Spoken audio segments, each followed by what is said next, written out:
கற்பாரி ராமபிரானை அல்லால் மத்தும் கற்பரோ உட்பா முதலா புல்லரும்பாதி உன்னெண்ணியே நற்பாளையோத்தியில் வாழும் சராசரம் முக்தவும் நற்பாலுக்கு இத்தனன் நான் முகனார் பெற்ற நாட்டுளே குருமுகமனதீத்ய பிராக வேதான சேஷான் நரபதி பரிகிருப்தம் சுல்கமாதாது காமஹா ஸ்வசுரமரவந்தியம் ரங்கநாதஸ்ய சாக்ஷாத் திஜகுலதிலகம் தம் விஷ்ணுசித்தம் நமாமி.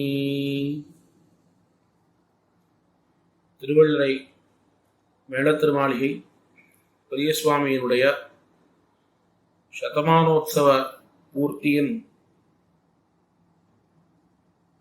அங்கமாக பற்பல வித்வான்களை கொண்டு ஸ்ரீராம குணானுபவமானது ஸ்ரீ உவே புத்தூர் ரகுராமன் சுவாமியாலே ஏற்பாடு செய்யப்பட்டு நடைபெற்று கொண்டு வருகிறது. அதிலே அனைத்து சுவாமிகளும் அனிஷ்லோக வியாக்கியானத்தை ஆதாரமாக கொண்டு பற்பல அர்த்தங்களை சென்ற வாரத்திலே ஆச்சரியமாக தெரிவித்தருளினார்கள்.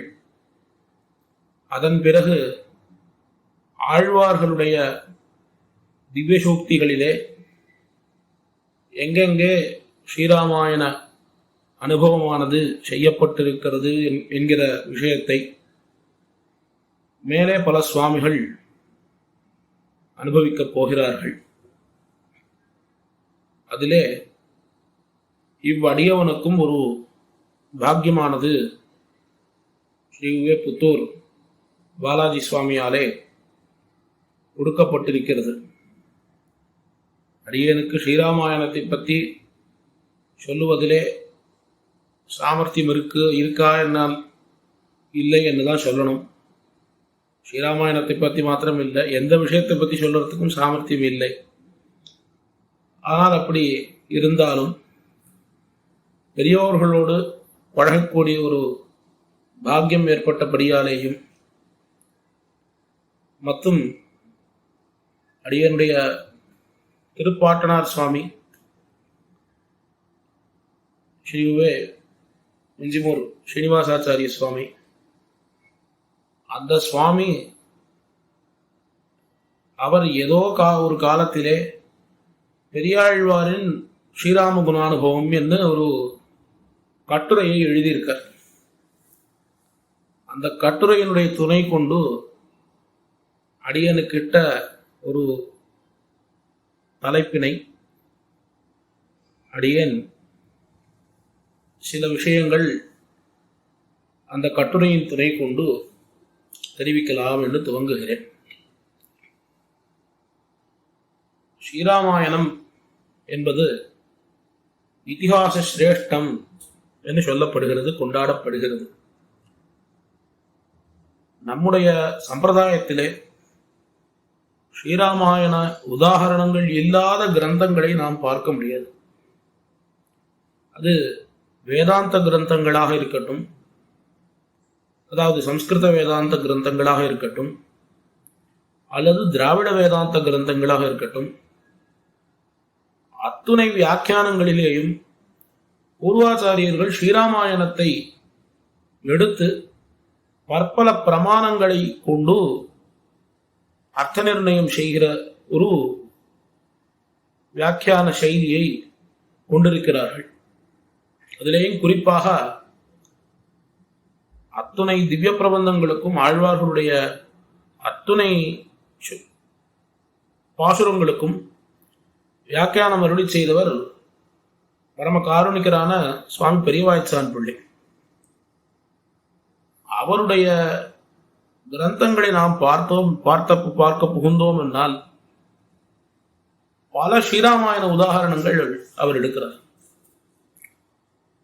ஸ்ரீராமாயண உதாரணங்கள், அதே போல சாஸ்திரார்த்தங்கள், சாமானிய சாஸ்திர விஷயங்கள், மீமாம்சா, வியாக்கரணம் முதலான சாஸ்திரங்களிலே கூறப்பட்ட விஷயங்கள், இப்படி அவர் எடுக்காத ஒரு மேற்கோளே இல்லை என்று சொல்லலாம். அதிலே பிரதானமாக ஸ்ரீராமாயணத்தை அவர் மேற்கோளாக எடுத்து வியாக்கியானம் செய்திருக்கிறார் பல இடங்களில். இப்படி இந்த ஸ்ரீராமாயணத்துக்கு ஒரு பெருமையானது வியாக்கியாதாரர்களாலே கொடுக்கப்பட்டிருக்கிறது என்கிறது ஒரு விஷயம். ஆழ்வார்களிலேயும் கூட அத்துணை ஆழ்வார்களும் சக்கரவர்த்தி திருமகனுடைய குணத்திலே ஈடுபட்டவர்கள். இதிலே எந்த ஆழ்வாரும் விதிவிலக்கில்லை. அதாவது ஒரு சாமான்யமாக இப்படி நமக்கு ஒரு எண்ணம் இருக்கிறது என்னால் அப்படிதான் தெரிகிறது. குலசேகர பெருமாள் என்னால் அவர் ஸ்ரீராம குணானுபவத்திலே ஊன்னியவர், அதிகம் ஊன்னியவர். பெரியாழ்வார் என்னால் அவர் கிருஷ்ண குணானுபவத்திலே அதிகம் ஊன்னியவர் என்று அதிலே எந்த விதமான மாற்று கருத்தும் இல்லை. குலசேகர பெருமாளை போலே ஸ்ரீராமாயணத்தையும், பெரியாழ்வாரை போலே ஸ்ரீமத் பாகவதத்தையும் தமிழ் படுத்தி பாசுரங்களாக சொன்னவர்கள் யாரும் இல்லை. ஆனால் இவ்விருவருக்குமே என்ன ஒரு விசேஷம் என்னால், குலசேகர பெருமாளை போலே கிருஷ்ணகுணானுபவம் பண்ணவர்களும் யாரும் இல்லை, பெரியாழ்வாரை போலே ராமகுணானுபவம் பண்ணவர்களும் யாரும் இல்லை என்றும் நாம் கொள்ளலாம். மற்ற ஆழ்வார்கள், ஒரு குறிப்பா பெரியாழ்வார், அவர் கண்ணனை அனுபவிக்கக்கூடியதான சமயத்திலே யசோதையுடைய பாவனையிலே தாம் இருந்து கண்ணனை அனுபவிப்பார். நீராடவாராய், கூச்சுவிடவாராய், காப்பிடவாராய், என்ன மகனுக்கு கோல் கொண்டு வா அப்படின்னு அவர் பாசுரங்கள் தெரிவிக்கக்கூடிய சமயத்திலே யசோதை பிராட்டியுடைய பாவனையை கொண்டு அவர் பாசுரங்களை தெரிவித்திருக்கார். ஆனால் குலசேகர பெருமாளுடைய பாசுரங்கள் அப்படி இல்லை. அவர் தேவகி பிராட்டியினுடைய ஒரு வேதனையை தம்முடைய பெருமாள் திருமொழியிலே, தேவகி பிராட்டியானவள் எப்படி கண்ணனை விடுத்து அவள் எவ்வளவு வேதனைப்படுகிறாள், கண்ணை இப்படி நாம் பெற்றிருந்தும் அவன் பண்ணின அந்த சேஷ்டிதங்களை எல்லாம் சேவிக்கக்கூடியதான பாக்கியம் கிடைக்காமல் நமக்கு போய்விட்டதே என்று அவள் எப்படி வருந்துகிறாள் என்று குலசேகர பெருமாள் ஆச்சரியமா காண்பித்திருக்க. அதனால அவருடைய கிருஷ்ணகுணானுபவம் அது வேற ரீதியில அமைந்திருக்கிறது. பெரியாழ்வாருடைய ஸ்ரீராம குணானுபவம் அது எங்கே தெரிகிறது என்றால், பெரியாழ்வார் திருமொழியை முதல் பதிகத்திலிருந்து, அதாவது வண்ணமாடங்கள் தொடங்கி 3ஆம் பத்து 8வது பதிகம் வரையிலும் முழுக்க கிருஷ்ணகுணானுபவம் தான். அத்தனை பாசுரங்களும் கிட்டத்தட்ட 280 பாசுரங்களும் கிருஷ்ணகுணானுபவம் முழுக்க பண்ணிட்டார். பாசுரங்களாலே கிருஷ்ணகுணானுபவத்தை செய்து அதன் பிறகு பெரியாழ்வாருக்கு இப்படி நாம் கிருஷ்ணகுணானுபவத்திலேயே தெரிவித்திருக்கிறோமே, சக்கரவர்த்தி திருமகனுடைய குணங்களையும் நாம் அனுபவிக்கிறோமே. ஏனால் அவன் மனத்துக்கினியான். ஆண்டாள் கண்ணனை அடைய வேணும், அவனோடே சேர வேணும் என்று பாவை நோன்பு நோர்த்தவள். அவளே கண்ணன் என்னும் கருந்தெய்வம், பெண்ணின் வருத்தம் அறியாத பெருமான் என்னெல்லாம் வசவு பாடுகிறாள். ஆனால் சக்கரவர்த்தி திருமகனை கொண்டாடக்கூடிய சமயத்திலே மனத்துக்கினியான் என்று கொண்டாடுகிறாள். அப்படி அந்த மனத்துக்கினியானை நாம் அனுபவிக்கவில்லையே எதுக்காரும். ஆகையினாலே அவனுடைய குணங்களையும் நாம் பாட வேண்டும், அவனுடைய குணங்களுக்கும் நாம் மங்களாசாசனம் பண்ண வேண்டும், பல்லாண்டு பாட வேண்டும் என்று 3ஆம் பத்து 9ஆம் பதிகம் தொடங்கி 4ஆம் பத்து முதல் பதிகம் வரையிலும் ராமகுணானுபவத்தை பண்ணுகிறார். அதன் பிறகும் பண்ணுகிறார். ஆனால் இது பதிகங்களிலே பிரதானமாக காணப்படுகிறது. அதிலேயும் பெரியாழ்வாருக்கு கிருஷ்ணகுணானுபவம் பண்ணி அதிலேயே அவர் அபியசித்தவராகையாலே ராமகுணானுபவம் பண்ணணும் என்று நினைத்தாலும் அவர் திருவாக்கிலிருந்து வரக்கூடிய சொல் கண்ணனை துதிக்கக்கூடிய சொல்லாத்தான் அமைந்திருக்கிறது. என்னாதன் தேவிக்கு பதிகத்திலே நாம் பார்த்தோம் என்னால் 2 தோழிமார்களாக 2 குழுவாக பிரிந்து கொண்டு ஒரு குழுவினர் எம்பெருமான் ராமபிரானுடைய குணங்களை பறக்க பேசி அந்த குணங்களுக்கெல்லாம் பாடிப்பற உந்தி பறத்தல் என்று அந்த பதிகத்திலே காண்பிக்கப்பட்டிருக்கிறது. அவனுடைய குணங்களுக்கு பல்லாண்டு பாட வேண்டும் என்று ஒரு கோஷ்டியினரும், மற்றொரு கோஷ்டியினர் கண்ணனம் பெருமான் அவனுடைய குணங்களை ஒன்னொன்னாக அனுபவித்து இந்த குணங்களுக்கெல்லாம் பல்லாண்டு பாட வேண்டும் என்று ஒரு குழுவினராக பிரிந்து அனுபவிக்கிறார் அந்த பதிகத்திலே. சரி, கிருஷ்ணகுணானுபவம் பண்ணியாய்த்து ராமகுணானுபவம் தானே பண்ணணும். இப்ப முதல் பாசுரமா அந்த பதிகத்திலே ராமனுடைய சக்கரவர்த்தி திருமகனுடைய விஷயமா தானே சொல்லணும். என்னால் அது அவருக்கு உடனே வரல. கிருஷ்ணகுணானுபவம் பண்ணி அந்த கண்ணனுடைய அனுபவத்திலே திளைத்திருக்கிறபடியாலே கண்ணனுடைய சரித்திரம் தான் அவருடைய மனசுக்கு முதல்ல வருது. அதனாலே முதல்ல கிருஷ்ணகுணானுபவத்தை பண்ணிட்டு அதன் பிறகு ராமகுணானுபவத்தை பண்ண துவங்குகிறார். என் வில் வழிகொண்டு போவன் எதிர் வந்தான் என்று துவங்கி கிட்டத்தட்ட அந்த பதிகத்திலே ஒரு 5 பாசுரங்கள் சக்கரவர்த்தி திருமகனுடைய குணங்களை எல்லாம் பாடி, அதன் பிறகு அடுத்த பதிகத்திலே அந்த சக்கரவர்த்தி திருமகனுடைய குணங்கள் அவன் அனுமனிடத்திலே அனுமன் திருவடி பிராட்டியை சந்திக்க போன சமயத்திலே பிராட்டியினிடத்திலே சொல்லுவதற்குண்டான அடையாளங்கள், இந்த அடையாளங்களை எல்லாம் என்னென்ன எம்பெருமான் தெரிவித்தானோ அந்த ஒவ்வொரு அடையாளமாக சொல்லி திருவடி பிராட்டியினிடத்திலே சொல்லக்கூடியதான பதிகம். இப்படி இந்த 2 பதிகங்கள் அமைந்திருக்கிறது. அதற்கு மேல் பதிகத்திலேயும் கதிராயுதமருவி என்கிற பதிகத்திலேயும் ராமகுணானுபவத்தை பெரியாழ்வார் பிராதான்யமாக பண்ணியிருக்கிறார். இந்த 3 பதிகங்கள்ல பிரதானமாக பதிகத்திலே ராமகுணானுபவம் காணப்பட்டிருக்கிறது. அதன் பிறகும் பல இடங்களிலே அங்கங்கே திவிதேச அனுபவங்கள் பண்ணக்கூடிய சமயத்திலேயும் சக்கரவர்த்தி திருமகனுடைய கீர்த்தியினை பாடி அந்த கீர்த்தியை உடைய திவிதேசத்தை எம்பெருமான் இன்னும் மங்களாசாசனம் பண்ணியிருக்க. இப்படி பெரியாழ்வாராலே இந்த ராமகுணானுபவமானது பண்ணப்பட்டிருக்கிறது என்கிறது ஒரு சாமான்யமான ஒரு அவதாரிக்கை போல தெரிவித்தேன்.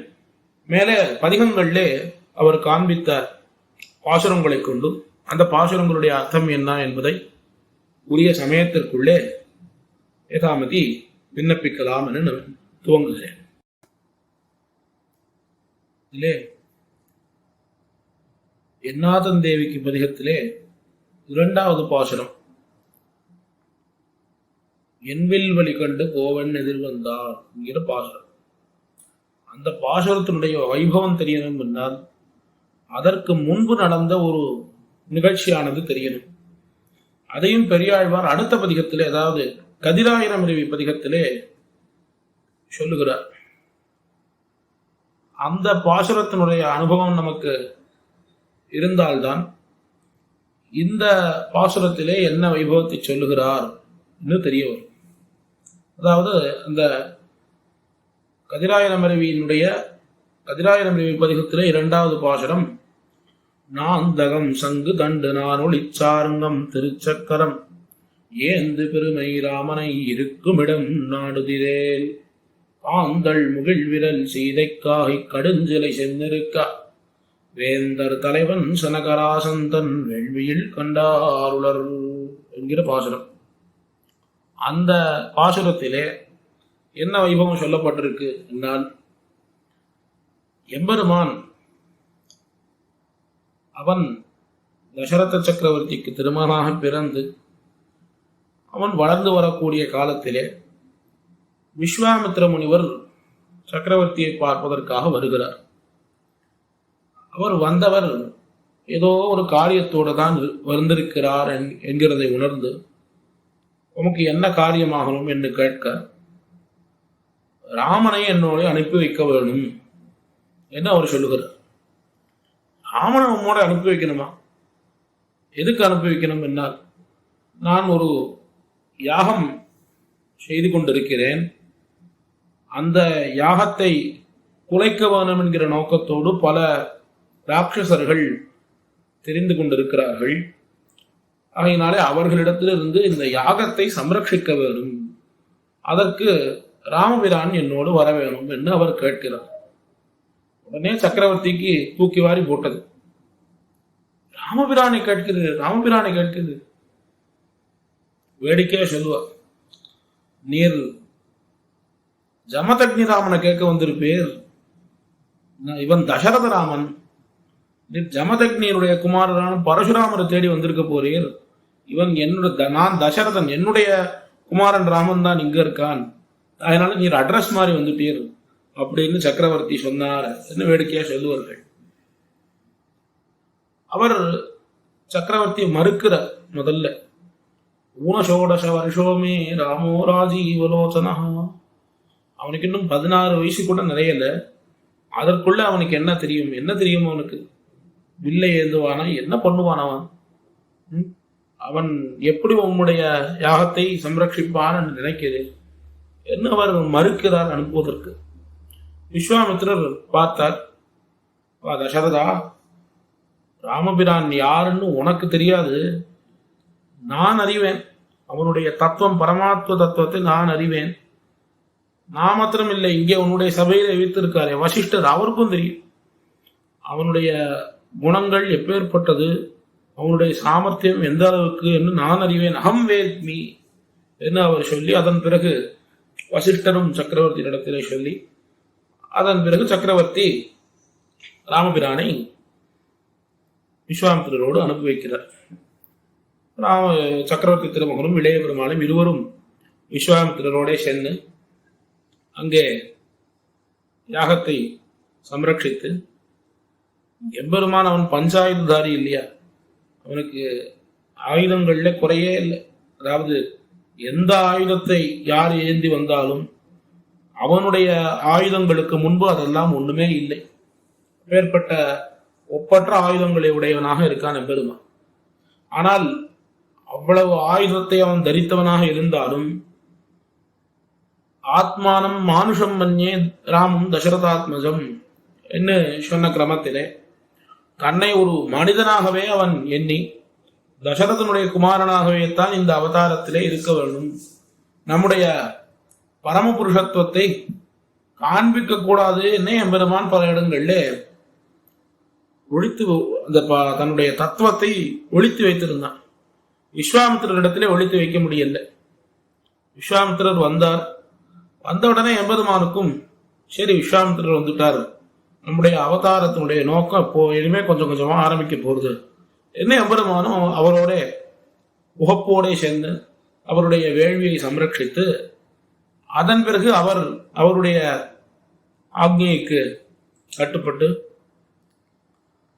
அவர் ஜனக மகாராஜாவினுடைய சபைக்கு அழைத்து செல்கிறார். மிதிலைக்கு அழைத்து சென்று அங்கே அந்த ஜனக மகாராஜா தன்னுடைய திருமகளாரான சீதைக்கு வரனை பார்ப்பதற்காக ஸ்வயம்வரம் வைத்திருக்க பற்பல அரசர்கள் அங்கே வந்திருக்கிறார்கள். சரி, அந்த ஸ்வயம்வரத்திலே என்ன செய்ய வேணும், அரசர்கள் எப்படி அந்த ஸ்வயம்வரத்திலே என்ன செய்து பங்கு கொள்ள என்ன செய்ய வேணும் என்னால், அவர்கள் அங்கே வைத்திருக்கக்கூடிய அந்த சிவதனுஷ், சிவனுடைய ஒரு வில், பெரிய வில், அந்த வில்லினை எடுக்க வேணும், எடுத்து நாணயத்தனும். அதை எடுக்கிறதே அவ்வளவு சிரமம், நாணயத்துல வரைக்கும் தான் போக வேண்டாம், அதை எடுத்தாலே போரும் என்ன அங்க நிபந்தனையானது இருந்தது. எம்பெருமான் பார்த்தான். ஏதாவது விஸ்வாமித்திரர் ராமபிரானை, ராமா நீ போய் இந்த வில்லை எடு என்று சொல்ல, எம்பெருமானும் பார்த்தான். ஏதோ இந்த முறிந்த வில் தானே, இதை எடுக்கிறதுக்கே இவெல்லாம் சிரமப்படுறான்னு ஒரு புஷ்பத்தை எடுப்பது போல அந்த வில்லினை எடுத்தான். அவன் எடுத்து நான் கூட ஏத்தல, எடுத்த க்ஷணத்திலேயே அந்த வில்லானது முறிந்து விட்டது. அப்பேற்பட்ட தன்னுடைய அந்த ஒரு பராக்கிரமத்தை காண்பித்து அவன் பிராட்டியை மணந்தான் என்று இந்த பாசுரத்திலே சொல்லப்படுகிறது. அதாவது அந்த பஞ்சாயுதங்கள், அந்த பஞ்சாயுதங்களை காட்டிலும் அவனுக்கு இருக்கக்கூடிய அந்த பஞ்சாயுதத்தை ஏந்தி இருக்கக்கூடிய அந்த எம்பெருமானுக்கு இப்பேற்பட்ட ஒரு பெருமையானது நாம் ஜனகராசந்தன் வேள்வியில் கண்டாருடன் எனக்கு இந்த ஜனக மகாராஜா செய்த அந்த வேள்வியிலே நாம் சென்று பார்க்கலாம் என்று தெரிவிக்கிறார். சரி, அதே போல இன்னொரு பாசுரத்திலேயும் திக்கு நிறை புகழாளன் தீவேள்வி சென்னால் மிக்க பெரும் சபை நடுவே வில்லிருத்தான். பல இடங்களிலே இந்த எம்பெருமான் அந்த வில்லினை சிவதனுஷனை முறித்த அந்த வைபவத்தை தெரிவிக்கிறார். வேற இடத்துல சொல்லுகிற போது கண்ணனோட அனுபவத்தோட சேர்த்து அனுபவிக்கிறார். பெரியாழ்வாருக்கு இது ஒரு குணம். ராமபிரானை அனுபவிக்க வேணும் என்று நினைத்தாலும் கிருஷ்ணகுண அனுபவமும் சேர்ந்து வருகிறது. பசுநரை மேய்த்தாய் சிலைவன் நிறுத்தாய். பசுநரை மேய்த்தவனும் அவன் தான், சிலைவன் நிறுத்தவனும் அவன் தான் என்ன அந்த ராமகுண அனுபவத்தையும் கிருஷ்ணகுண அனுபவத்தையும் சேர்த்து அனுபவிக்கிறார். இப்படி எம்பெருமான் இந்த வில்லினை முறித்து சீதையை மணந்து திரும்பி அயோத்திக்கு மீண்டெழுந்தருளக்கூடிய சமயத்திலே அவனை நடுவிலே வழிநிறுத்தி பரசுராமன் ஒரு நிபந்தனை விதிக்கிறார். பரசுராமனை பார்த்த உடனே தசரதர் மூர்ச்சையாடுறார் அந்த இடத்திலேயே. ஆஹா, பரசுராமன் வந்துட்டானே, என்ன ஆக போறதோன்னு அவர் மூர்ச்சையாடுறார். பரசுராமனை பார்த்த உடனே எம்பெருமானும் அவருடைய அந்த வீரத்துக்கு தான் வணங்கி அவரை நமஸ்கரிக்கிறார். சக்கரவர்த்தி திருமகனும் பரசுராமன், நீ ஏதோ இந்த சிவதனுஷனை முறித்தாய் என்று கேள்விப்பட்டேன். என்னிடத்திலே விஷ்ணு தனுஷ் இருக்கு, இந்த தனுஷனை நீ ஏத்து பார்ப்போம். இதுல நீ இத்தனை கையிலே ஏந்தி இதுல நான் ஏத்து பார்ப்போம் என்று அவன் தன்னுடைய ஒரு மெடுக்கிலே எம்பெருமானை பார்த்து ராமபிரானை பார்த்து தெரிவிக்கிறார். எம்பெருமானும் பார்த்தான், சிவதனுஷையும் எடுத்துட்டோம், இது நம்முடைய வில்லாயிற்று, நம்முடைய வில் எடுப்பதிலே நமக்கு என்ன சிரமம் என்று பார்த்தான். அந்த விஷ்ணு தனுஷனை எடுத்து நான் ஏற்றினான். எங்கே என்னுடைய இலக்கு இருக்கணும் என்று பரசுராமரை பார்த்து கேட்டான். அவருடைய அகங்காரம் அத்தனையும் தீர்ந்தது. இதை பெரியாழ்வார் தெரிவிக்கக்கூடிய சமயத்திலே என் வில் வழி கண்டு போவன் எதிர் வந்தான், தன் வில்லினோடும் தவத்தை எதிர் வாங்கி முன்வில் வலித்து முதுபன் உயிருண்டான், தன் வில்லின் வன்மையை பாடிப்பற தாசரதி தன்மையை பாடிப்பற என்ன அத்தியாச்சரியமா தெரிவிக்கிறார். பரசுராமன் என் வில் வழிகொண்டு போ, என்னுடைய வில் ஏன்ட்ட இருக்கக்கூடிய இந்த விஷ்ணு தனுஷனை நீ எடுத்து நான் ஏற்று பார்ப்போம் என்று எதிரிலே யுத்தம் பண்ணலாம்னு வருகிறார். எம்பெருமான் பார்த்தான், என்னப்பா நீ உன்னுடைய வில்லுங்கிற, என்னுடைய வில்லாயித்தே. விஷ்ணு தனுஷு யாருடையது? விஷ்ணுவனுடையது. எம்பெருமான் தான் விஷ்ணுவனுடைய அவதாரமாக ராமபிரானாக வந்திருக்கான். இப்போ ஒரு சந்தேகம் வரும், பரசுராமனும் எம்பெருமானுடைய ஒரு தசாவதாரங்களுக்குள்ளே ஒருத்தர் தானே. அவரே எம்பெருமானே பரசுராமனாகவும் இருக்கான், ராமனாகவும் இருக்கான் என்றால் பரசுராமன் ஆவேச அவதாரம். அதாவது எம்பெருமான் இப்படியும் சில அவதாரங்கள் எடுத்திருக்கிறான். பூர்ணமாக தானே வந்து தன்னுடைய அவதார காரியத்தை செய்வதற்காக எடுத்த அவதாரங்கள் ராமாவதாரம், கிருஷ்ணாவதாரம் முதலியவை, வாமனாவதாரம். இதெல்லாம் ஒருவர் மீது ஆவேசித்து அந்த அவதார காரியம் எதற்காக அவன் அவதரிக்கிறானோ அந்த காரியம் முடிந்த பிறகு அவரிடத்திலிருந்து விலகி விடுவான். இது ஆவேச அவதாரம். பரசுராமனும் ஒரு ஆவேச அவதாரம்.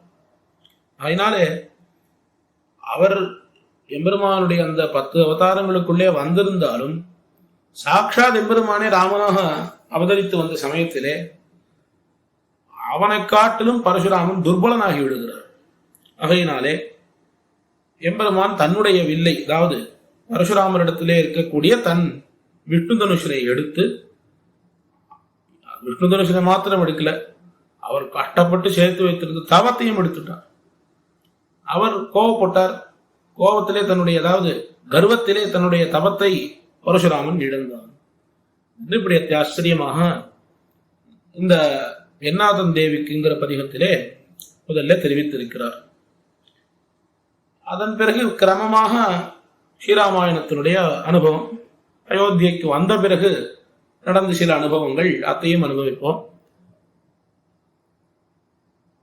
எம்பெருமான் திருவயோத்திக்கு எழுந்தருளியாய்த்து சக்கரவர்த்தியும் பார்க்கிறார். ராமனுக்கு நாம் பட்டாபிஷேகம் பண்ணினால் என்ன, நமக்கோ வயசாயிடுத்து, இனிமேல் இந்த சாசனத்தையும் மக்களையும் எல்லாம் பார்க்கக்கூடிய அந்த பொறுப்பு ராமனைத்தான் சேர்ந்தது. அவனுக்கு பட்டாபிஷேகம் செய்து விடுவோம்னு எல்லாவற்றையும் சித்தம் செய்து எல்லாவற்றையும் ஏற்பாடு பண்ணி பிரம்மாண்டமாக அந்த பட்டாபிஷேகத்துக்கு உண்டான பூர்வாங்கங்கள் எல்லாம் ஆரம்பித்து நடந்து கொண்டிருக்கிறது. அந்த சமயத்திலே இந்த மந்திரை கூனி அவள் பார்த்தாள். அவளுக்கு ராமனிடத்திலே ஏதோ ஒரு ஓரவஞ்சனை. ஆகையினாலே ராமனுக்கு இந்த பட்டாபிஷேகமானது நடைபெறக்கூடாது எண்ணி ராமனுடைய பட்டாபிஷேகத்தை தடுக்கணும் என்றால் அதற்கு ஏதாவது ஒரு ஹேது அமையணுமே, ஏதாவது ஒரு காரணம் அமையணுமே. அதற்கு என்ன என்று பார்த்து கைகேயியை போய் அவள் புசுக்கு விடுகிறாள். உன்னை சக்கரவர்த்தி உனக்கு 2 வரம் கொடுத்திருந்தார், அந்த 2 வரத்தையும் நீ கேட்கணும். என்ன 2 வரம் கேட்கணும் என்றால், பரதன் உன்னுடைய மகனுக்கு பட்டாபிஷேகம் செய்ய வைக்கணும், ராமபிரானை காட்டுக்கு அனுப்பணும், என்ன 2 வரத்தை நீ கேட்கணும் என்ன அவள் கைகேயை ஏவிவிட. கைகேயும் அவளாலே கலக்கமடைந்தவளான கைகேயிக்கு பொதுவா அவருடைய சுவாபாவிகமான குணம் அது இல்லை என்னாலும் கூனியாலே கலக்கமுத்து இவள் சொல்றாள், சரி கேட்போமே என்ன அந்த கலக்கத்தோட சென்று சக்கரவர்த்தியின் இடத்துல கேட்டா. சக்கரவர்த்திக்கும் என்ன சொல்வதுன்னு தெரியல. வாக்கு கொடுத்த அந்த வாக்கினை மீறுவது என்பது அந்த காலத்திலே அரசர்கள் இப்படி செய்ய மாட்டார்கள். தார்மிகர்களாக இருந்தபடியாலே தாங்கள் எந்த வாக்கினை கொடுத்தார்களோ அதை நிறைவேற்றி விடுவார்கள். சக்கரவர்த்திக்கும் என்ன செய்வதுன்னு தெரியல. ஒரு தர்ம சங்கடம்னு சொல்வாள் இல்லையோ, அது போல ஒரு நிலையிலே அவர் இருக்கார். அவரும் சரி இவளுக்கு நாம் வாக்கை கொடுத்து விட்டோம், ஆகினாலே இந்த வாக்கினை நிறைவேற்ற வேண்டும் என்று ராமபிரானை ஆற்றுக்கு அனுப்பிவிட்டு பரதனுக்கு பட்டாபிஷேகம் பண்ணணும் என்று அவரும் ஆணையிட்டு விட்டார். ராமபிரானும் தகப்பனார் சொன்னபடியாலே இந்த பிதிருவாக்கிய பரிபாலனம் அத்தை பண்ணணும் என்றுதான் அவன் இந்த அவதாரத்திலே பல இடங்களிலே முக்கியமாக பிதிருவாக்கிய பரிபாலனத்தை செய்ய வேணும் என்ன இந்த அவதாரத்தினுடைய ஒரு நோக்கு இருந்ததாலே அதை நிலைநாட்ட வேண்டும் என்பதற்காக எம்பெருமானும் உடனே புறப்பட்டான். அவன் புறப்பட்டான் என்று சொன்னவுடன் அவனை விட்டு பிராட்டி எப்படி இருக்க முடியும்? பிராட்டி நானும் கூட வருகிறேன் எனக்கு பிராட்டியும் புறப்பட்டாள். பிராட்டியும் பெருமானும் சேர்ந்து புறப்பட்டவுடன் இருவருக்கும் தொண்டரான சேஷபூதரான இளைய பெருமாள் அவரும் புறப்பட்டார்.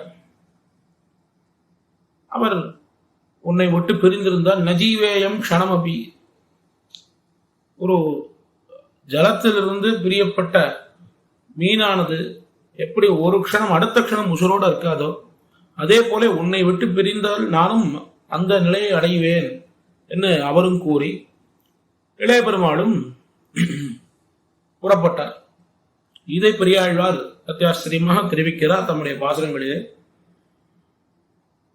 கண்ணனோட தெரிவிக்கக்கூடிய சமயத்திலே கொங்கவன் கூணி சொற்கொண்டு கோளைய துங்கக்கரியும் வரியுமிராட்சியமும் எங்கும் பரதற்கருளி வெண்கானடை அங்கண்ணன பூச்சி காட்டுகின்றான் அம்மனே பூச்சி காட்டுகின்றான் என்று கண்ணனம் பெருமானுக்கு அந்த அப்பூச்சி காட்டுதல் என்கிற பதிகத்திலே இப்படி தெரிவித்திருக்கிறார். அதே போல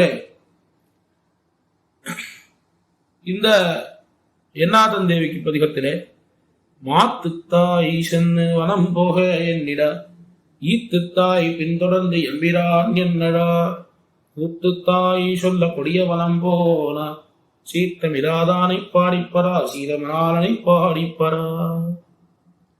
இந்த இடத்துக்கு வியாக்கியானம் பண்ணுகிற சமயத்திலே இந்த மாத்துத்தாய் கூத்துத்தாய் யாரு என்று 2 விதமான வியாக்கியானங்கள் காணப்பட்டிருக்கிறது பெரியவாச்சான் பிள்ளை வியாக்கியானத்திலே. மாத்துத்தாய் என்பவள் சுமித்ரை. அவள் இங்கே நடக்கக்கூடிய இந்த விஷயங்களை எல்லாம் பார்த்து, இப்படிப்பட்ட இந்த இடத்திலே நீ இருப்பதற்கு வனத்துக்கே போ என்று அந்த ஆதங்கத்திலே தெரிவிக்கிறாள். ஈத்துத்தாய் பின்தொடர்ந்து எம்பிரான் என்னடா, என்னுடைய குழந்தை ராமபிரான் அவன் என்னை விட்டு இப்படி வனத்துக்கு போறானே என்று கௌசலையானவள் கலங்குகிறாள். கூத்துத்தாய் சொல்ல கொடிய வனம் போக, கூத்துத்தாயானவள் அவள் கைகேயி அவள் சொல்ல, அவளுடைய சொல்லை கேட்டு சக்கரவர்த்தி ஆணையிட்டதாலே கொடியவனம் போன சீத்தமில்லாதானை பாடிப்பறார் என்ன இப்படி ஒரு அர்த்தம். இன்னொரு ஒரு அர்த்தம், மாத்துத்தாய் என்பது அவள் கைகேயி, கூத்துத்தாய் என்பது சுமித்ரை. அவள் கூத்துத்தாய் என்பதற்கு ஒரு உபபத்தி காட்டியிருக்கார். அவள் ஹவிஸை கூறு போட்டாள். அதாவது ஹவிஸை கூறு போட்டு கௌசலைக்கு பாதி பாகத்தையும், கைகேயிக்கு அதிலையும் பாதி பாகத்தையும், சுமித்ரைக்கு அதிலையும் பாதி பாகத்தையும், கைகேயிக்கு அதிலையும் பாதி பாகத்தையும் தந்து மீதி ஒரு கால் பாகம் மீந்து இருந்தது. அத்தை மறுபடியும் இந்த சுமித்ரையை பருகினாள். என்ன காரணம் என்னால் அவளுக்கு நல்ல ஞானமானது இருந்தது. அதாவது 2 விதமான தாசர்கள் இருக்கிறார்கள். அதாவது 2 விதமான அடியவர்கள் என்றால், எம்பெருமானுக்கு நேரே தொண்டு செய்யக்கூடியவர்கள், அவன் அடியார்களுக்கு சேஷபூதர்களாக இருக்கக்கூடியவர்கள். அப்படி அந்த இருவரையும் நாம் ஈண்டெடுக்கக்கூடிய பாக்கியம் நமக்கு கிடைக்க வேணும் என்று அவள் எண்ணி 2 முறை அந்த ஹவிஸை உட்கொண்டாள். ஆகையினாலே அவளுக்கு சக்கரவர்த்தி திருமகனோட எப்பொழுதும் கைங்கரியம் பண்ணுவதற்கு, அந்த சக்கரவர்த்தி திருமகனோட எப்பொழுதும் இருந்து சென்னால் கூடையாம என்ன கைங்கரியம் பண்ணுவதற்காக இளைய பெருமாள் அவதாரம் பண்ணார். பரதனோட, அதாவது சக்கரவர்த்தி திருமகனுடைய அடியவனான பரதன், அவனுக்கு கைங்கரியம் பண்ணுவதற்கு சத்ருக்ன ஆழ்வான் திருவதாரம் பண்ணார் என்று இப்படி காட்டப்பட்டிருக்கிறது. இந்த இடத்துல ஒரு அற்புதமான விஷயம் என்னால் ஒரு சூக்ஷ்மமான ஒரு விஷயமும் வியாக்கியானத்தில் இருக்கு. இவள் இப்படி சொன்ன அந்த வசனம் ஸ்ரீராமாயணத்திலே இல்லை. அதாவது கைகேயியோ அல்லது சுமித்ரையோ யாரு வேணாலும் இருக்கட்டும், 2 பேரும் ராமனை நீ காட்டுக்கே போ அப்படின்னு சொன்ன ஒரு வசனம் ஸ்ரீராமாயணத்திலே, வால்மீகி ராமாயணத்திலே இல்லை. ஆனால் மயர்வர முதலிடம் அருளப்பெற்றபடியாலே மயர்வர முதலிடம் அருளப்பெற்ற பெரியாழ்வார் இந்த பாசுரத்தை தெரிவித்திருக்கிறபடியாலே அது எம்பெருமானுடைய ஒரு சாட்சா்காரத்தினாலே இவருக்கு கிடைக்கப்பட்டிருக்கும் என்று தெரிவிக்கிறார். அப்போ இதுல இருந்து என்ன ஒரு விஷயம், பிரசங்காத்த ஒரு விஷயம், எம்பெருமான் அவதாரங்கள், அவனுடைய 10 அவதாரங்கள் நமக்கு பிரசித்தம். அந்த 10 அவதாரங்களும் அவன் ஒவ்வொரு கல்பத்திலேயும் எடுக்கிறான் என்று புராண வசனங்களிலாலே நமக்கு கிடைக்கப்படுகிறது. ஒரு பிரசித்தமான, இது புராண வசனம் இல்லை, ஆனால் அத்தியாத்ம ராமாயணம்னு ஒரு இடத்துல இந்த முன்னாடி, அதாவது எம்பெருமான் காட்டுக்கு செல்லக்கூடிய சமயத்துல ஒரு சில ஸ்லோகங்கள் காணப்படுகிறது. அதாவது எந்த கட்டத்திலே என்னால் விராட்டி பெருமாளோட சம்வாதம் பண்ணுகிறாள். நானும் உம்மோட காட்டுக்கு வருவேன் அவள் சொல்லுகிறாள். இல்லை நீ வரக்கூடாது என்ன எம்பெருமான் பெருமாள் தடுக்கிறார். ஏன் தடுக்கிறான்? என்ன, காட்டுல அத்தனை விதமான கோரமான மிருகங்கள் இருக்கும். அதே போல நீ அவ்வளவு மிருதுவாக இருக்கக்கூடியவள், உன்னுடைய தேகத்தாலே இந்த அங்க இருக்கக்கூடிய அந்த சைத்தியத்தையோ உஷ்ணத்தையோ இதெல்லாம் தாங்கக்கூடிய சக்தி உனக்கு இல்லை. அதே போல கல்லும் முள்ளுமா இருக்கும். இப்படி இந்த கஷ்டத்தை எல்லாம் அனுபவித்து எதுக்கு காட்டுக்கு வரணும் என்ன எம்பெருமான் பிராட்டி தன்னோட வருவதை மறுக்கிறான். பிராட்டி பார்த்தாள், இல்லை நான் வருவேன் அவளும் சொல்லி சொல்லி சொல்லி சொல்லி பார்த்தாள். ஒரு கட்டத்திலே அவள் ஒரு கொஞ்சம் கோபத்தோட ஒரு வார்த்தை சொல்றாள். என்னன்னா அந்யத் கிஞ்சித் பிரவக்ஷ்யாமி ஸ்ருத்வா மாம்னய காரணம் ராமாயணானி பகுஷா ஸ்ருதானி பகுபிர்ஜனைஹி. இது சொல்றதுக்கு தான் சொன்னேன்.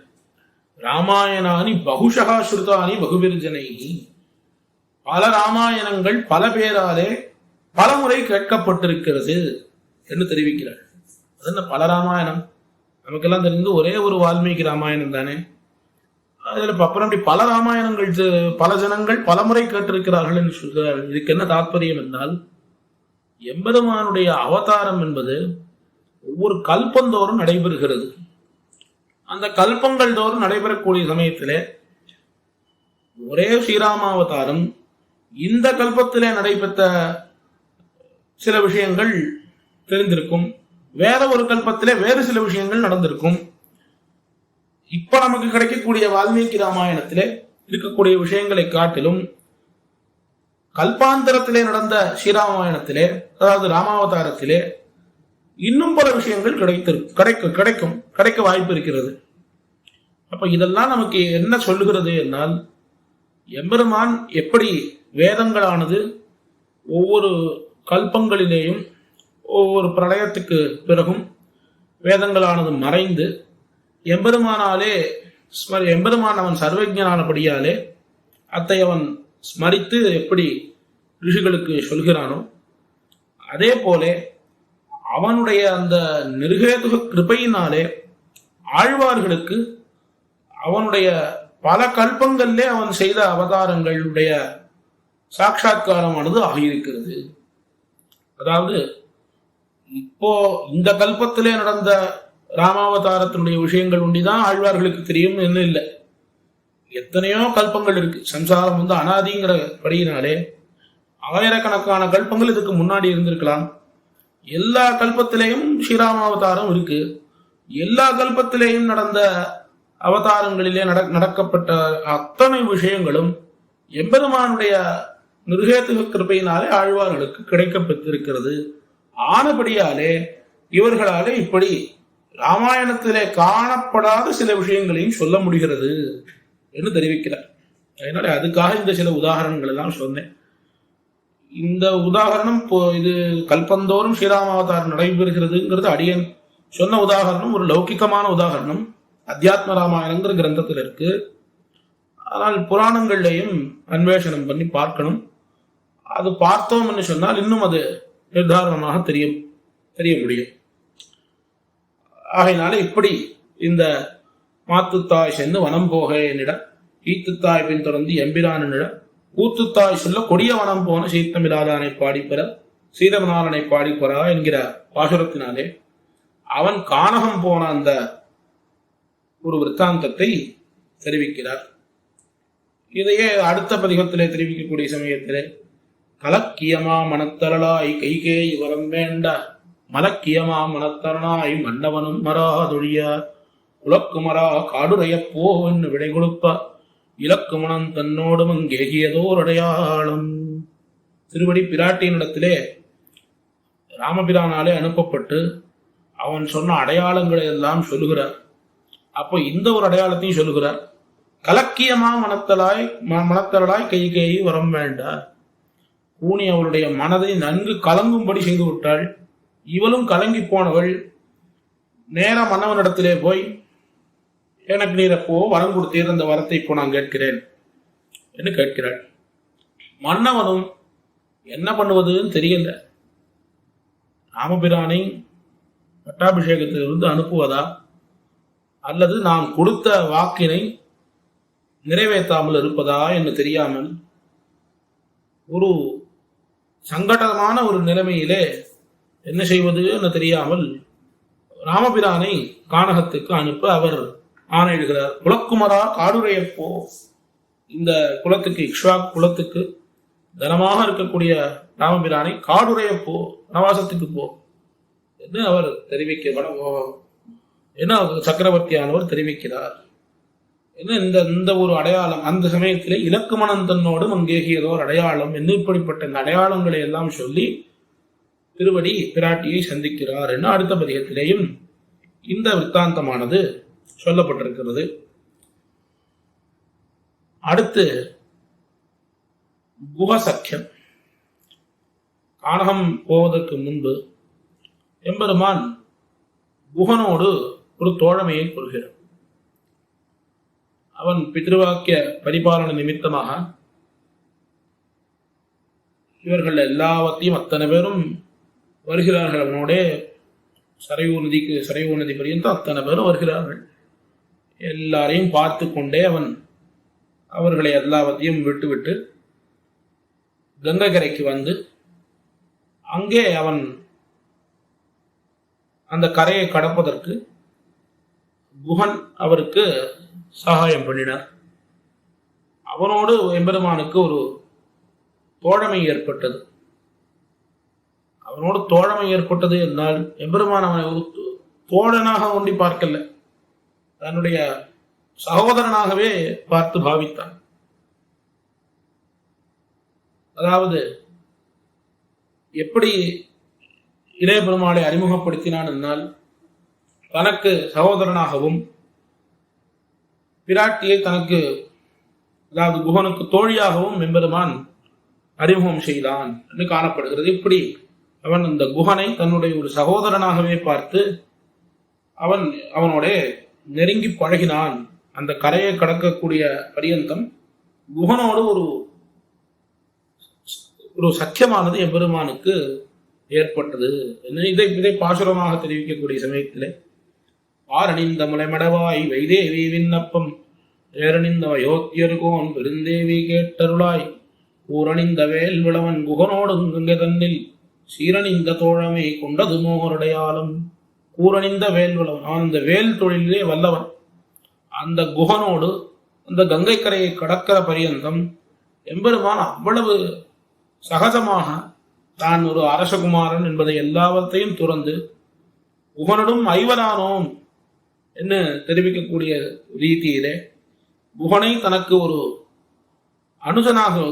அனுஜனாகவே பாவித்து அவ்வளவு தோழமையோடு பழகினான் என்று அதை பின்பு அடையாளமாக தெரிவிக்கிறார் என்று இந்த பாசுரத்தாலே தெரிவிக்கப்படுகிறது. இப்படி எம்பெருமான் குகனோடு தோழமை கொண்டு பிறகு சித்திரக்கூட்ட மலையிலே வீத்திருக்கக்கூடிய சமயத்திலே பரதன் மீண்டும் நாட்டிற்கு வருகிறான். அவன் அதிகாரம் தன்னுடைய கேகய தேசத்துக்கு அவன் விடை கொண்டிருந்தான். அவன் மீண்டும் அயோத்தியக்கு வந்து நடந்த விஷயங்கள் எல்லாவற்றையும் கேட்டு கோபத்தோட போறான்.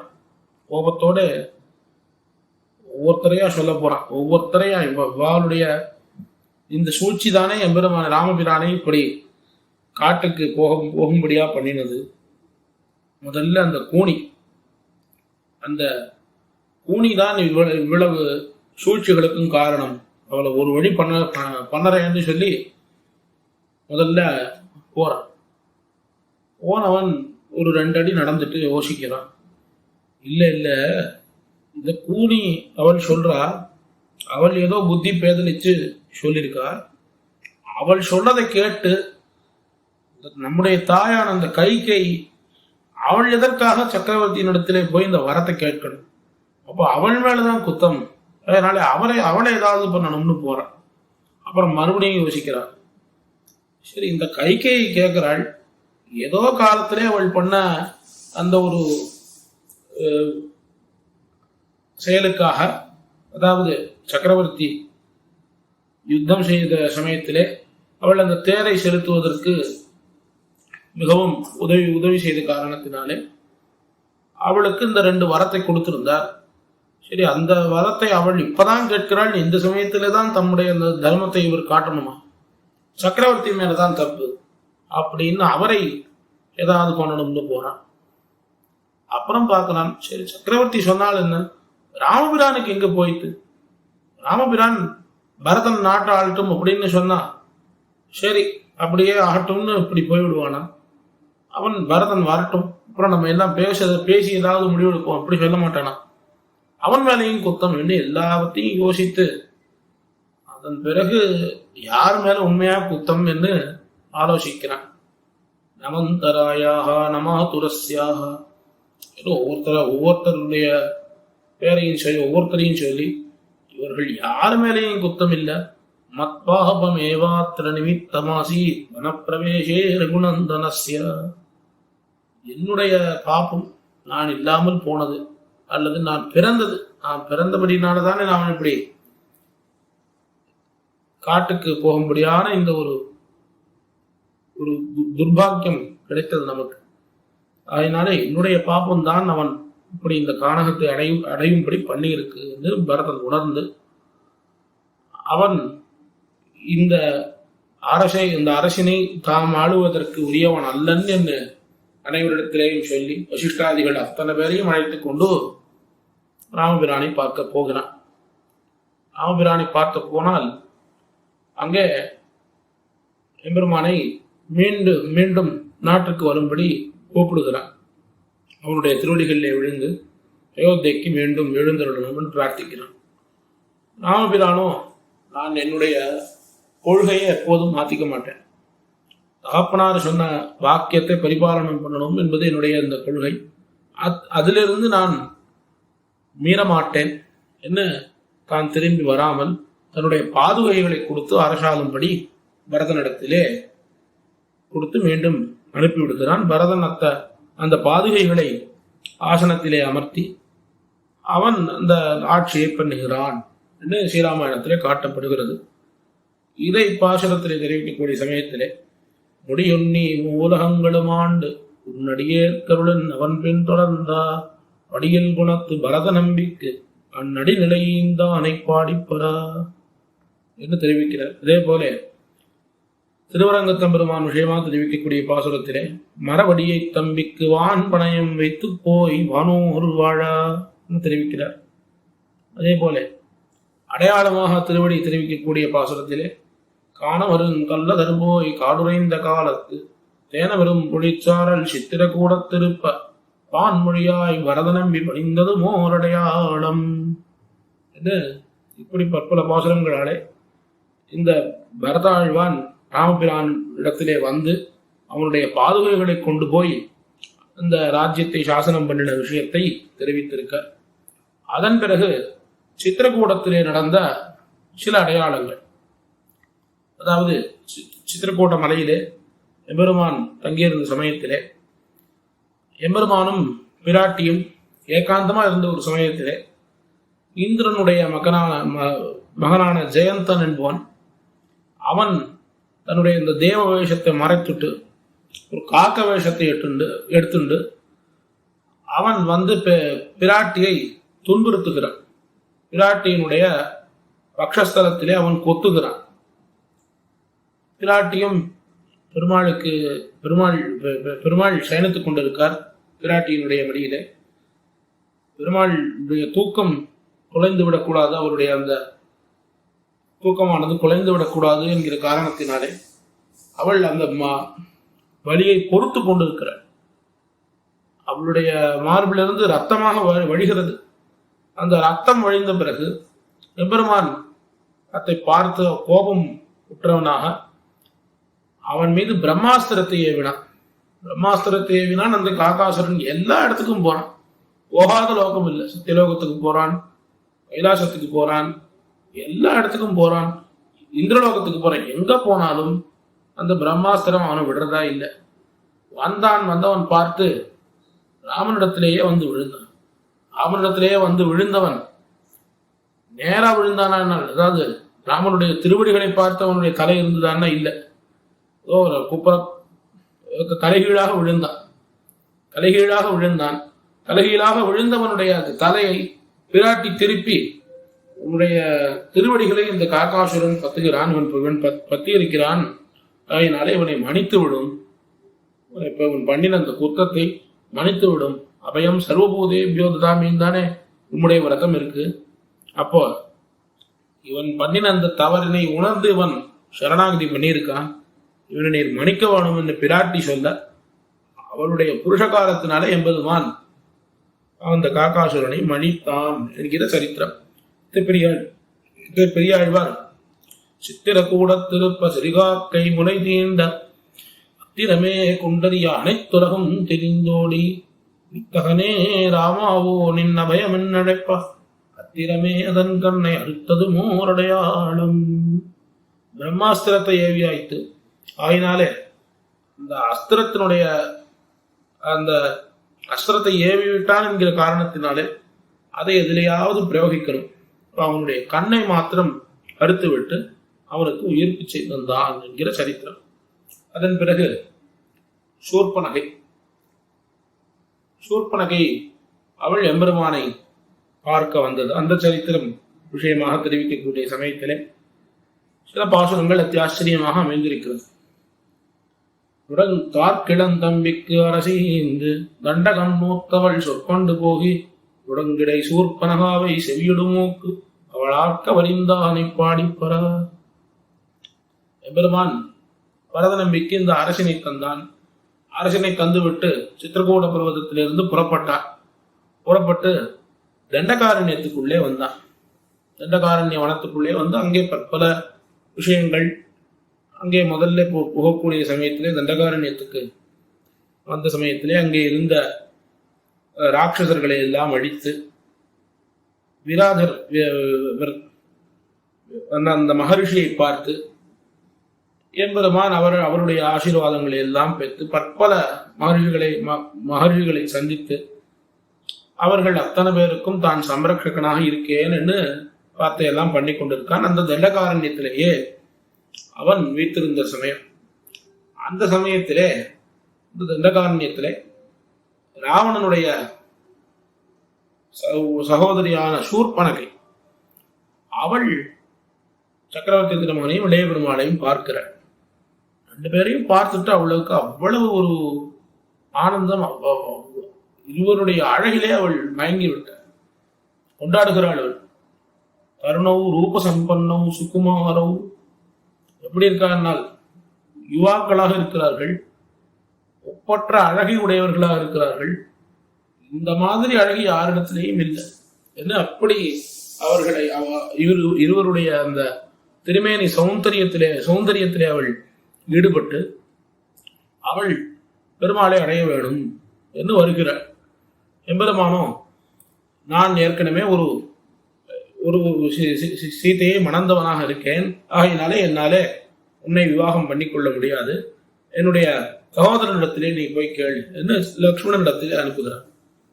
லக்ஷ்மணனோ நான் தாசபூதன், எனக்குன்னு தனி ஒரு சுகம் இதெல்லாம் கிடையாது, ராமபிரானுக்கு கைங்கரியம் பண்ணுவதுதான் என்னுடைய தொழிலே தவிர எனக்குன்னு நான் எந்த விதமான சுகபோகங்களிலே ஈடுபட மாட்டேன், ஆகையினால என்னாலேயும் முடியாது, உன்னை விவாகம் பண்ணிக்கொள்ள முடியாதுன்னு ரெண்டு பேரும் புறக்கணிக்கிறார்கள். ரெண்டு பேரும் தன்னை விவாகம் பண்ணிக்க முடியாதுன்னு புறக்கணித்தவுடன் என்ன காரணம் என்று அவள் பார்க்கிறாள். ராமபிரான் பிராட்டியை பார்க்கிறாள். ஓஹோ, இவள்தான் காரணம், இவள் இருக்கிறபடியால் தான் ராமன் நம்மளை விவாகம் பண்ணிக்க மாட்டேங்கிறான், லக்ஷ்மணன் நம்மளை விவாகம் பண்ணிக்க மாட்டேங்கிறான், இருவருக்கும் அவன் கைங்கரியம் பண்ணணும் என்கிற காரணத்தினாலே அவனும் நம்ம விவாகம் பண்ணிக்க மாட்டேன்னு சொல்கிறான். அப்ப இவளை நாம் விழுங்கி விடுவோம் என்று அந்த தன்னுடைய ராட்சசி ரூபத்தை எடுத்துக்கொண்டு அவள் வருகிறாள். அவள் அந்த பிராட்டியை விழுங்க வருகிறாள். லக்ஷ்மணன் பார்த்தார். உடனே அவளுடைய ஒடிமூக்கும் காது இரண்டையும் அவர் அறுத்து விட்டார் இளைய பெருமாள். அந்த விஷயத்தை தெரிவிக்கிறார். அப்படி இந்த சூர்பனகையினுடைய கொடிமூக்கையும் காது ரெண்டையும் மறுத்தான். இதை வேறு இடத்துல திருமாலிருஞ்சோலை பாசுரத்திலே தெரிவிக்கக்கூடிய சமயத்திலே வல்லாளந்தோடும் வாழர் அக்கன் முடியும் தங்கை பொல்லாத மூக்கும் போக்கு வித்தான் பொருந்தும் மலை. வல்லாளந்தோடும் வாழரக்கண் முடியும் தங்கை பொல்லாத மூக்கும் போக்கு வித்தான் என்று தெரிவிக்கிறார். அதாவது எம்பெருமான் எப்படி சூர்பனகையினுடைய மூக்கினையும் காதுகளையும் சுலபமாக அறுத்தானோ அதே போலதான் ராவணனையும் சம்ஹாரம் பண்ணினான். ரெண்டுக்கும் அவன் சிரமப்படவே இல்லை என்று தெரிவிக்கக்கூடிய அத்தியாச்சரியமான பாசம். இப்படி இந்த சூர்பனகையானவள் ராமபிரானை அடைய முடியலைங்கிற ஒரு இயக்கத்தோட ராவணனிடத்திலே போய் சீதையை பற்றி சொல்லி அவளுடைய அழகையெல்லாம் சொல்லி அவனை அவளுடைய அழகை பார்க்கும்படி அந்த தூண்டி விட்டு அவன் ராவணனானவன் மாரீசனை அனுப்பி சீதையை பிராட்டியை கவர்ந்து வர வேணும் என்று அவன் திட்டமிடுகிறான். மாரீசன் ஒரு மான் வேடத்திலே இட்டுக்கொண்டு அதை பார்த்தால் ஒரு மாயாஜாலம் செய்து தன்னை பார்த்த உடனேயே பிராட்டியை அந்த அழகிலே இந்த மானினுடைய சௌந்தரியத்திலே மயங்கும்படி பண்ணி இந்த மானை பிடித்து கொண்டு வர வேண்டும் என்று அவள் பெருமாளை கேட்க, அப்ப இளைய பெருமாள் சொல்லுகிறாள், இல்ல இதெல்லாம் மான் கிடையாது, இது இந்த மாரீசன் தான், இவன் தான் மான் ரூபத்திலே வந்திருக்கிறான் என்ன. இளைய பெருமாள் அதெல்லாம் ஒன்றும் போக வேண்டாம் என்று தடுக்கிறார். விராட்டிக்கு உடனே கோபம் வருகிறது. இல்ல நான் என்ன சொன்னாலும் லக்ஷ்மணன் ஏதாவது தடுக்கிறார், ஆகினால நீர் போய் இந்த மானை பிடித்து கொண்டு வாரும்னு சொல்ல, பெருமாளும் இந்த மானை பிடிக்க போறார். அந்த சமயத்திலே அந்த மாரீசன் தன்னுடைய வேலையை காண்பிக்கிறான். அவன் ராமபிரானுடைய குரலிலே லக்ஷ்மணா சீதா என்று அவன் கத்துக்கிறான். அவனுடைய அந்த குரலோசையை கேட்டு பிராட்டி அப்படியே பதபதத்துக்கு போகிறாள். என்னது கத்துக்கிறாரு, உங்களுடைய தமையனார் கத்துக்கிறாரு, நீ போறோம். தமையனாருக்கெல்லாம் ஒன்றும் ஆகிருக்காது, இந்த மாரீசன் தான் நம்மை திசை திருப்ப பார்க்கிறான், ஆகினாலே இதை நாம் பெருசாக கருதக்கூடாதுன்னு இலக்குவனன் சொல்கிறார். உடனே பிராட்டிக்கு கோபம் வந்திருக்கு. லக்ஷ்மணனை கொடுமையா திட்டுகிறாள். பரதன் உன்னிடத்திலே சொல்லியிருக்கான்.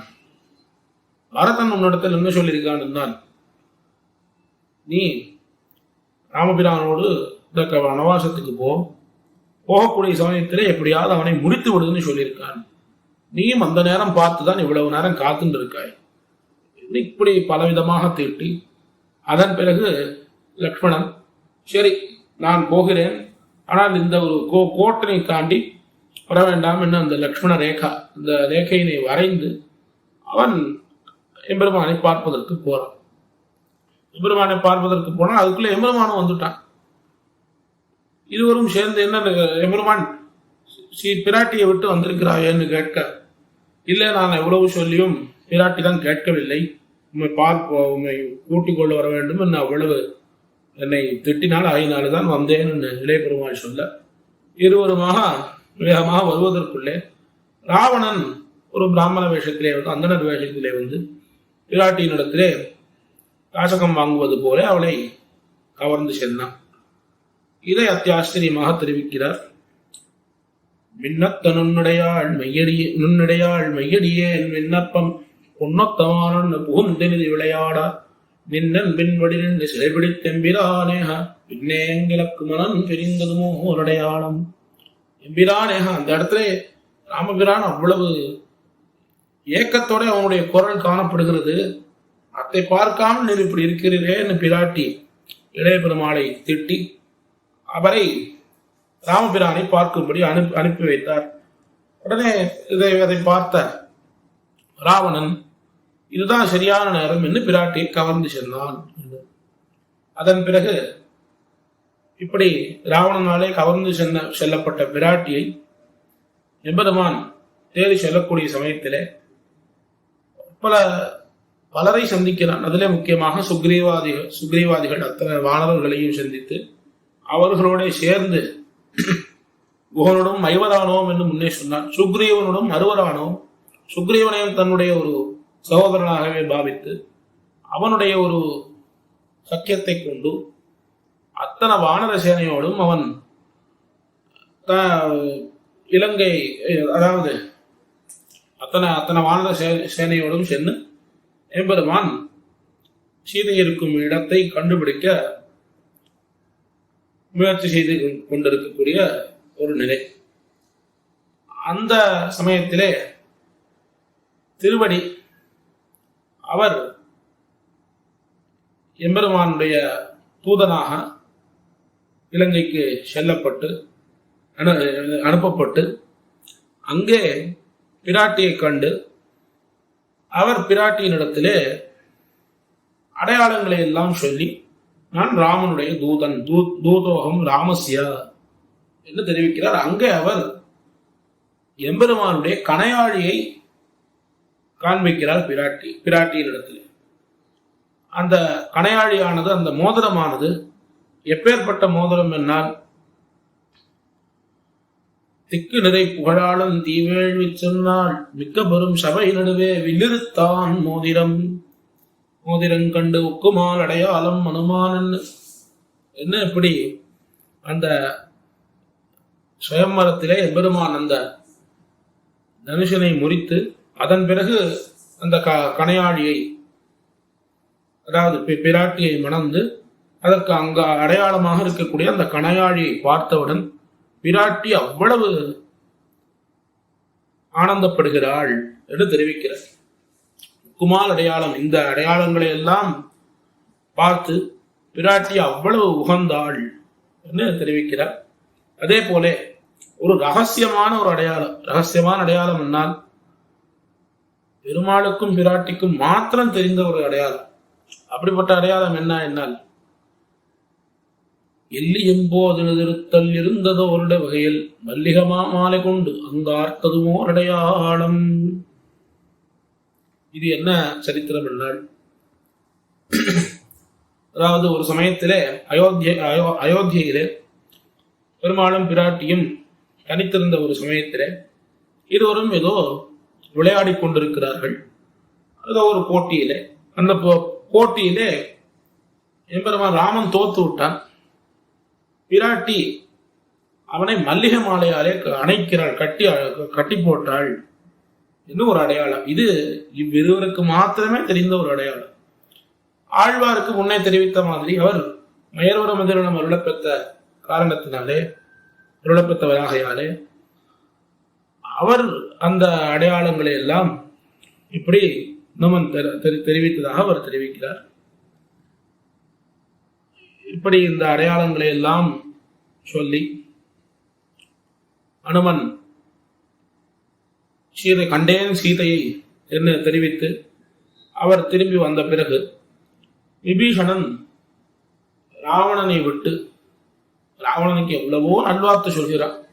இப்படி இன்னொருத்தருடைய பத்னியை அபகரித்து இந்த ஒரு அதர்மத்தை நீ செய்வது என்பது தகாது, ராமபிரானிடத்திலேயே சீதையை சேர்த்து விடு என்றெல்லாம் சொல்லியும் அவனத்தையெல்லாம், ராவணன் அத்தையெல்லாம் எதுவும் பொருட்படுத்தாமல் அவன் தான் பண்ணக்கூடிய காரியங்களை செய்து கொண்டிருக்கான். விபீஷணன் பார்த்தான், நமக்கு இனிமே இந்த இடத்துல இருக்கலாகாது என்று பெருமாளுடைய திருவடிகளை அடைக்கலம் புக வந்தான். ராமபிரானும் அவனை தன்னுடையவனாக பாவித்து, அதாவது தன்னோடு உடன் பிறந்தவனாக பாவித்து அவன் விபீஷணனுக்கு பட்டாபிஷேகம் செய்துட்டான். இலங்கை அரசு தென்னிலங்க மன்னன் சிறந்தோல் துணி செய்து மின்னிலங்கு பூம் வீடன நம்பிக்கு மின்னிலங்கு நாமத்தளவும் அரசன்னா மின்னலங்காரர் கோர் கோல் கொண்டு வா என்ன. ராவணன் இருக்கக்கூடிய சமயத்திலேயே அந்த விபீஷணனுக்கு எம்பெருமான் பட்டாபிஷேகம் செய்து விட்டான். மேலா அதே போல நேராவன் தம்பிக்கே நீலரசீண்ட ஆறாவுமுதனை பாடிப்பற ஆறார் கடலை அடைத்திட்டு இளங்கபுக்கு ஓராதான் பொன்மொழி 9 நேராவன் தம்பிக்கே நீலரசீண்ட ஆறாவுமுதனை பாடிப்பற என்று விபீஷணனுக்கு அந்த இலங்கையை ஆளும்படியாக எம்பெருமான் பட்டாபிஷேகம் செய்து விடுத்தான் என்ன. அதன் பிறகு விபீஷணனோடு சேர்ந்து எம்பெருமான் இந்த கடலை தாண்டனும். கடலை தாண்டறதுக்கு என்ன உபாயம் என்ன பார்க்கக்கூடிய சமயத்திலே சமுத்திரராஜனை நாம் சரணாகதி பண்ணுவோம், சமுத்திரராஜன் நமக்கு உதவி பண்ணுவார் என்று பார்க்கிறான். சமுத்திரராஜன் வரவே இல்லை. எம்பெருமான் கோபத்தாலே இந்த ஒரு பானத்திலே இந்த சமுத்திரத்தையே இல்லாதபடி பண்ணுகிறேன் என்று அவன் தன்னுடைய வில்லை எடுக்க ஓடோடி வந்தான். சமுத்திரராஜன் வந்து அவன் அடைக்கலம் புகுந்து எம்பெருமான் அந்த சேதுவை அமைப்பதற்கு அவன் அத்தனை விதமான சகாயத்தையும் பண்ணி எம்பெருமான் அத்தனை வானரங்களுடைய துணையோடு அங்கே பாலத்தினை அமைத்து இலங்கைக்கு சென்று அங்கே ராவணனுடைய அகங்காரத்தினை, அதாவது ராவணனை அழித்து பிராட்டியை மீட்டு எம்பெருமான் மீண்டும் இந்த, அதாவது அயோத்தியைக்கு வந்து சேர்ந்தான் என்கிற விற்த்தாந்த வித்தை கணங்குழையால் பொருட்டா கனைபாரித்து அறக்கரதங்களிடம் கழிவேற்று வித்த எழில்தோல் எம்மிரா மண்மலை. அதே போல மின்னடை செய்து பொருட்டா இலங்கேர் மன்னன் மணிமுடி 10 முடன் வீழா தன்னிகரும் இல்லா சிறைகால் விளைத்திட்ட மின்னு முடியற்கோர் கோல் கொண்டு வா என்று தெரிவிக்கிறார். அதே போல இன்னும் ஒரு இடத்துல அலம்பாவருட்டா பொண்ணு திரிய மரக்கரை குளம்பாள் படுத்து குளவிளக்காய் நின்ன கோல் மலை என்ன இப்படி பற்பல பிரமாணங்கள் பற்பல பாசரங்களிலே பிராட்டியை மீட்பதற்காக அந்த இலங்கை மன்னனை முடித்து அவருடைய சைன்யம் அத்தனை பேரையும் அழித்து பிராட்டியை எம்பெருமான் மீட்டுக் கொண்டு வந்தான் என்று பெரியாழ்வார் தெரிவிக்கக்கூடிய பாசுரங்கள். அதன் பிறகு 12 ஆண்டுகள் முடிந்த பிறகு மீண்டும் அயோத்தி பட்டணத்துக்கு எழுந்தருளி அங்கே வசிஷ்டருடைய ஒரு சாநித்தியத்திலே வசிஷ்டர் எம்பெருமானுக்கு இந்த மணிமுடியை சூட்டுகிறார், பட்டாபிஷேகம் செய்து வைக்கிறார். எம்பெருமானும் பற்பல ஆண்டு காலங்கள் இந்த லோகத்திலே எழுந்தருளி ஒரு சாசனம் செய்தான். அந்த அவன் சாசனம் செய்தது கிட்டத்தட்ட 1000 சூரியன் விளங்கினார் போல இருக்கிறது என்று தெரிவிக்கிறார்.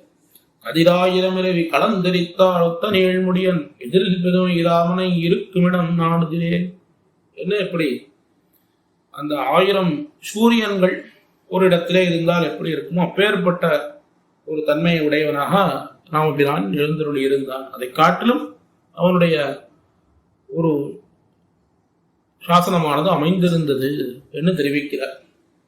இப்படி ஸ்ரீராமாயணத்தினுடைய அத்தனை கதைகளையும் அத்தனை முக்கியமான நிகழ்ச்சிகள் அத்தனையும் பெரியாழ்வார் அங்கங்கே பதிகங்களிலேயும் நம்முடைய பாசுரங்களிலேயும் தெரிவித்து கடைசியாக என்ன தெரிவிக்கிறார்? சென்னியோங்களே உன்னுடைய விக்கிரமம் முன்னொழியாமல் எல்லாம் என்னுடைய நெஞ்சகம்பால் சுவர் வழி எழுதி கொண்டேன் மண்ணடங்கமழு வழங்கை கொண்ட ராமநம்பி என்னிட வந்தெம்பெருமான் எங்கு போகின்றதே.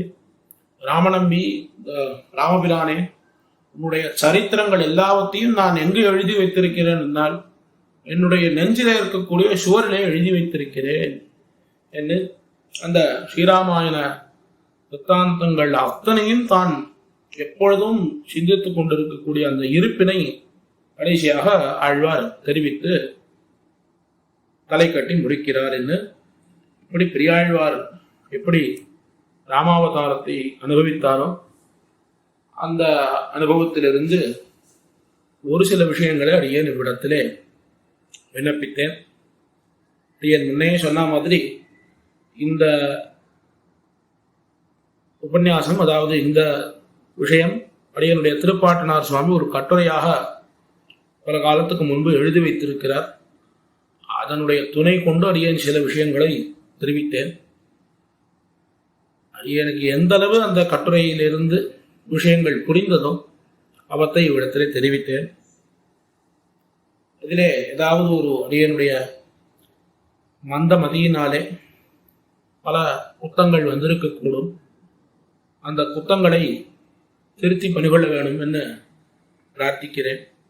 மேலும் இப்பேற்பட்ட இந்த ஒரு பாக்கியத்தினை ஏற்படுத்தி தந்தமைக்கு ஸ்ரீவே புத்தூர் ரகுராமன் சுவாமியினுடைய திருவடிவாரங்களிலே அடியனுடைய கிருத்தஜதைகளை தெரிவிக்கிறேன். நம்முடைய சுவாமியை பற்றி ஒரு ஆச்சரியமான ஒரு விஷயம் சொல்லணும். ரகுராமன் சுவாமியை பற்றி அவர் கிட்டத்தட்ட ஒரு 2-3 வருடங்களாகவே ஆச்சாரிய வைபவத்தை பல இடங்களில் கொண்டாடி கொண்டு வருகிறார். ஒரு 2 வருஷங்களாக தம்முடைய ஞானாச்சாரியரான புத்தூர் சுவாமியினுடைய சதமானோத்சவம் அதை கிட்டத்தட்ட 2 வருஷங்களாக திருவரங்கம் பெரிய கோயிலையும் மற்றும் பல இடங்களில் அவர் கொண்டாடி கொண்டு வருகிறார். புத்தூர் சுவாமி செய்த பல கிரந்தங்களை மறுபடியும் மறுபதிப்பு செய்து அத்தையும் வெளியிட்டிருக்கிறார். இப்படி நம்முடைய ஞானாச்சாரியருடைய சதமானோத்சவத்தை மிகவும் சிறப்பாக கொண்டாடி அதன் பிறகு உத்தாரக ஆச்சாரியர் சமாஸ்ரயண ஆச்சாரியரான திருவள்ளரை மேல திருமாளிகை சுவாமியினுடைய சதமானோத்சவத்தையும் இப்பொழுது நம்முடைய சுவாமி கொண்டாட துவங்கி இருக்கிறார். அதனாலே சுவாமியினிடத்திலிருந்து நாம் அனைவரும் கற்க வேண்டிய ஒரு விஷயம் என்னே சொல்லலாம். ஒரு சிஷ்யனுக்கு என்ன ஒரு லட்சணம் சொல்லி இருக்கிறது என்றால், குரும் பிரகாஷையே தீமான் சொல்லியிருக்கு. தனக்கு ஞானத்தை அளித்த அந்த ஆச்சாரியன் அவனை இந்த லோகத்திற்கு அறியும்படி செய்யணும். ஆச்சாரியாருடைய வைபவம் பிரசித்தமாக இருந்தாலும் அவளை எப்பொழுதும் நாம் ஸ்மரித்துக் கொண்டே இருக்கணும். அவள் பண்ணக்கூடிய, அவர்கள் செய்யக்கூடிய அந்த உபகார ஸ்மிருதியை நாம் எப்பொழுதும் ஸ்மரித்துக் கொண்டே இருக்கணும். என்ன இப்படி ஆச்சாரிய வைபவத்தை ஒவ்வொரு சிஷ்யர்களும் கொண்டாட வேணும் என்று சாஸ்திரங்கள் சொல்லுகிறது. அந்த ரீதியிலே இன்றைய தினம் ஒரு சுவாமி கொண்டாடுகிறார் என்னால் அது நம்முடைய புத்தூர் ரகுராமன் சுவாமி தான். அதிலே முதல்ல அவருடைய திருநாமம் தான் நமக்கு நினைவுக்கு வருகிறது. அப்படி அவர் தம்முடைய ஆச்சாரியர்களுடைய வைபவத்தை அனைத்து இடங்களிலேயும் தெரிவிக்கும்படியாக, அதாவது அனைவரும் தெரிந்து கொள்ளும்படியாக சுவாமி பிரகாசிப்பித்துக் கொண்டு வருகிறார். அப்பேற்பட்ட அந்த சுவாமியினுடைய அந்த ஒரு கைங்கரியம், அந்த ஒரு கைங்கரியத்தில் அடியனுக்கும் ஒரு பாக்கியமானது கிடைத்தது சில விஷயங்களை விண்ணப்பிப்பதற்கு. ஆகையினாலே மறுபடியும் அவருக்கு ஒரு கிருத்தஜதை, அவருக்கு அடியனுடைய கிருத்தஜதைகளை தெரிவித்து அடியனுடைய வாக்கினை உபசம்ஹாரம் பண்ணுகிறேன். மங்களம் கோஷலேந்திராய மகனீய குணார்த்தயே சக்கரவர்த்தி தனூஜாய சார்வபௌமாய மங்களம். ஸ்ரீதன்வி நகராதீஷ மங்களாசாசனே நிஷம் நிர்ணீத பிரதத்வாய விஷ்ணுசித்தாய மங்களம். ஸ்ரீமன்மகாபூதபுரே ஸ்ரீமத்கேசவேத்வனः காந்திமத்யாம் பிரசூதாய இதிராசாய மங்களம்.